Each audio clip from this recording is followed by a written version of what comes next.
how many of you have, maybe uploaded an app before? Have you ever gone to an app store to upload your own sort of program or anything? How many people have downloaded an app before? Right? Okay. So we want to reverse that. We want to see more hands going up in terms of people that are uploading content. And so this conversation is really about what is entrepreneurship? Do you guys know? Does anybody in the audience know what entrepreneurship is? How would you define it? Anybody? Starting your own business. That's great. I want you guys to sort of talk a little bit about that. And Oscar, you're helping train entrepreneurs. Sheila, you are an entrepreneur. You're a former entrepreneur now at a very successful, sort of company. Talk about what is an entrepreneur. How would you define it? And talk about what was the impetus for you to, go and build your own company. So, like I said, I grew up in South Central LA, and as you know, our communities need all of our help, growing, developing. And growing up there, there were a lot of people in the community that didn't have opportunities and didn't have jobs. And I felt like as an entrepreneur, I can help create jobs. And that's what we do. So my company, in building a business and generating revenue, generating money, I'm able to hire people that look like the people in this room who might not necessarily get opportunities at a digital media or an advertising technology firm. So my firm, unlike all the rest of the firms in my industry, looks like you all. And the thing is that I try and do is make sure that people can come to our organization and get trained and learn about the industry, and then spread their wings and go on to other startups or go on to launching their own businesses. And that's what gets me excited. That's great.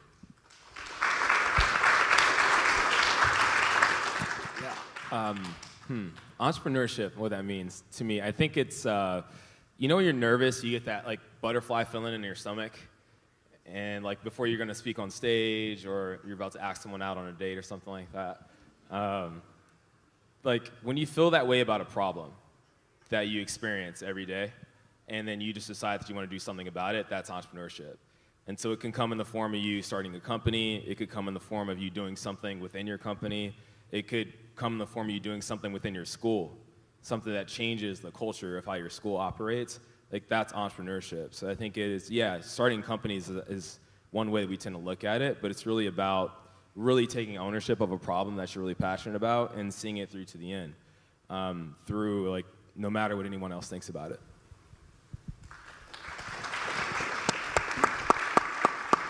So entrepreneur, what it means to me is someone who knows how to hustle a lot.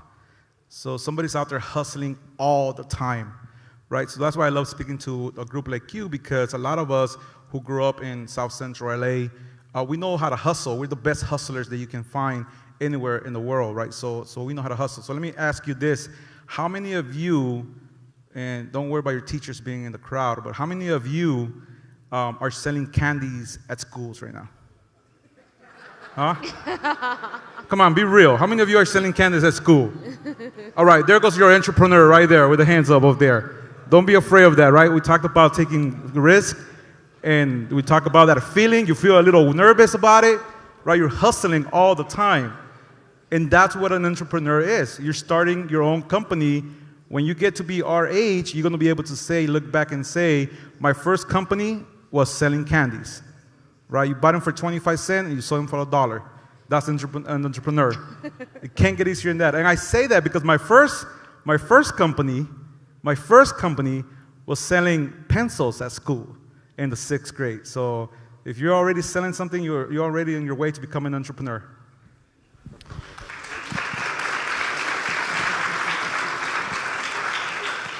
How many of you in the audience have come up with an idea for anything? How many of you have tried to act on that idea? Okay, that's great.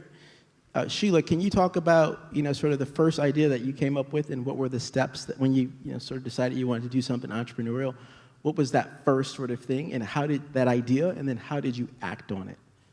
What was the process? Sure. So I I used to work at a large magazine company. It was called Time Inc. And most of you guys probably don't read magazines, which is why I'm not at that company anymore, because they were no longer growing. But they had magazines like InStyle and Sports Illustrated and People magazine. And I was working on a lot of the digital platforms for those magazines. And then I was also doing a lot of work for them in multicultural. So I launched Sports Illustrated Latino. I worked on People en Español. I launched a fashion magazine for women of color. But it was like digital over here, multicultural over here, and they were never intersecting. And so I'm like, hey, people of color are on the web. Where's the representation? And that is why I launched the company that I did. My company specifically focuses on helping brands reach people of color on the web. We're out there, we're a vibrant community, and we're growing to become the majority in this country. So understanding how to reach us is really, really important. So first of all, was having an idea and having some experience in that idea. So I knew how this business operated, I knew who the customers were, and I kind of understood the basic elements of it. The next part of the idea, like actually being able to spend some time on it, you have to carve out that space to really focus on it. And you can do that two ways. If you're starting a company, everybody's not ready to just quit their job and start a company. You can start it as your side hustle. So start writing down like what your plan is going to be, what your business plan is going to look like. Start thinking about what partners you might need or who can help you. So there are a lot of entrepreneurs that are still in school, that are still working, and you can put the basics of your business in place to get ready to go out on your own before you make that jump. But the key thing is really having that passion, so what those butterflies in your stomach, and then starting to lay out, well, what is my plan going to look like? Who are my customers? Who do I need to have on my team with me that knows things that I don't need? So I know about publishing. I need somebody that knows about technology. I need somebody that knows about sales. And just thinking about all those pieces and how they're going to work together. And you guys don't have to clap after every answer because we'll never get through everything we want to talk to you about. So just like let everybody just build on the conversation. We want to remind you to please like our Facebook page if you haven't already. When you join, you'll be able to receive weekly updated news and events, live video messages, and most importantly, you'll be able to interact with tons of people just like you. So go on that button on top of your Facebook page and give it a click, or interact with us on Instagram. Without each and every one of you, Tech This Out would not exist. We couldn't do it without you. Make sure to repost and share different things you see on our page. The more you share, the better. Be sure to watch previous shows on our YouTube channel, and please subscribe so that you can be notified when we post new content. We really want to connect and hear from you, so please don't hesitate to message us. And to find us online, please go to Tech This Out America on Facebook, Tech This Out on YouTube, Twitter, and all social media platforms. Get whole scope at techthisoutnews.com. We connect the streets. What you just said is that you have to identify a problem. And you identified a problem and then you had a solution for it. Right. And that was the basis for your idea to take life and form. That's a really important piece for you guys to sort of make note of. Like, she identified a problem and she thought about how she could solve it. Brian, what about you? Yeah, I had been hustling since I was a kid, just like you were. I can't talk about all the stuff I did, but I hustled. And my first real company, I would say, was, so I'd gone from high school to college. I did accounting, and then it really irked me that a lot of friends who I went to high school with had not succeeded the same way, and I was trying to figure out what was different between me and them. What was that gap? And what I found was that I had a couple teachers that really cared about me and really pushed me to go to college, and without them, I probably would have never done it. And I was curious why everyone else didn't have those same teachers. So I started looking at the school system, and I started learning that, you know, like does anybody watch basketball here?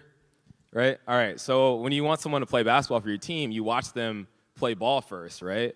Like, I won't know if Steph Curry can hit three-pointers until I watch him try to hit three-pointers, then I let him join the team. But what I found was that at a lot of schools, we weren't actually watching teachers teach before we hired them. And so in a lot of places, the best teachers weren't getting in the classroom.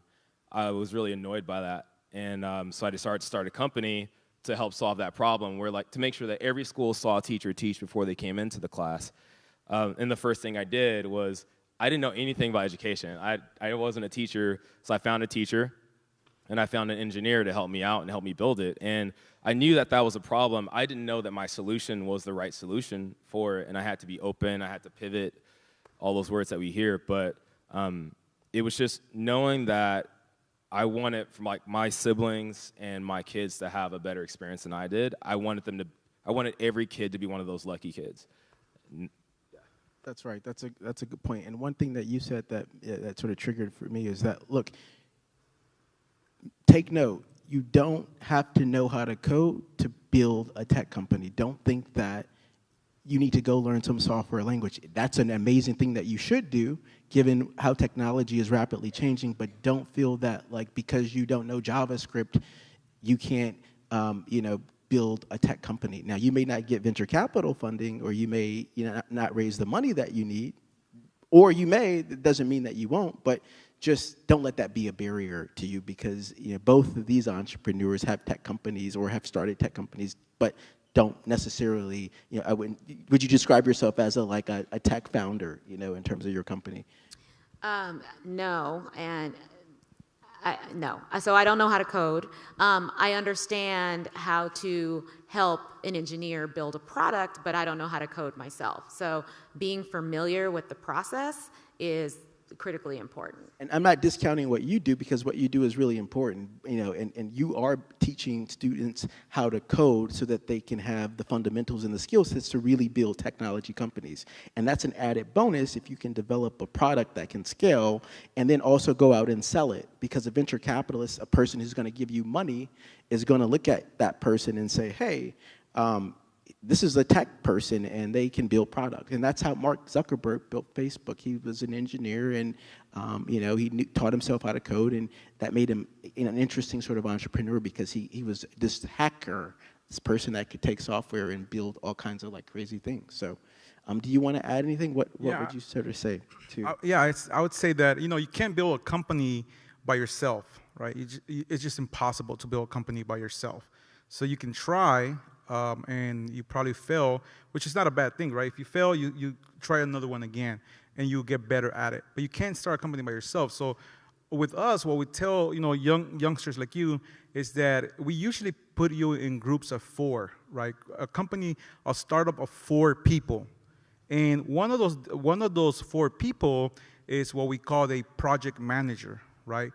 Someone who manages the project, that understands how long is it going to take to build something, right? It's someone who's kind of like the boss, right? Telling everybody when to do certain things, right? And the other person that we have in a team is somebody who has a product manager. So this is the person who understands. They understand the product itself, the users itself. They understand what the users want, what your customers want, and gives feedback to the rest of the team. The other person that's really important. And I always say that this next person is the coder or the developer, the engineer, someone who knows how to program something very well. They usually think that they're God's gifts to the world, but they don't understand that they need the project manager, the business person, to actually help you put that product into there, right? So then you have another person called the user, and the UX designer. The UX designer, someone who designs, someone who understands how the layout is going to be looking like, the colors of it. So you have a team. Always remember that. You have a team. In any company, whether you're selling candies, whether you're doing tech, whether you're doing marketing, you got to have a team. So think about who your team is. Think about around you, who's good at talking to people, right? You might be very shy, but you know how to write very well, or you might know how to do math very well. And maybe you don't like to talk to people, so go find that one person that's good at talking to people, so that person goes sell your product and go tell everybody about your product. And that's how you build a company. It takes a team. You can't do it by yourself. That's right. It's not about the work that needs to get done. It's about the people you're working with to get the work done. And that's something that I live and breathe every day. How can you work with people to do work? And you're going to be dealing with that for the rest of your life, whether it's in your own company or outside of your company. And that's a skill that if you develop and master well, you will always have an opportunity, regardless of how dominant technology becomes in our lives. If you know how to work with people to get things done, you will be okay.